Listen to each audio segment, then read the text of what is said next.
Господине, вие се казвате? Радослав Ценов.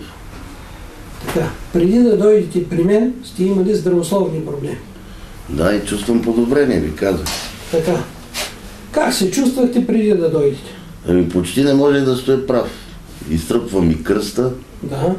боли, сващам се. Той сега го имам, ама сега мога да хода и търся веднага да се подпра някъде.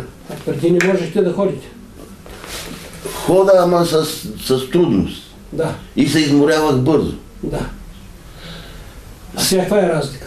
Сега не се задъхвам толкова, като се качвам по стълбите и на ходене, верно, не съм чевръст, че съм много пълен. Ама няма проблем. Мене ми беше проблем да ида на 50, на 100 метра до паркирания автомобил, да се кача да ида някъде и като го паркирам, защото не мога да го паркирам пред вратата, да се прибера. Добре, килограмите паднаха ли? Еми паднаха още от това първото, Да. Забравя как се казва, с билката лимоните. в жлъчката. Нека е 6-7 килограма. Паднаха. Да. Опитвах се да прави диети, почти не ядох хляб, Не става. ама нищо особено. Добре, значи до сега имаме резултат. Така мисля да се...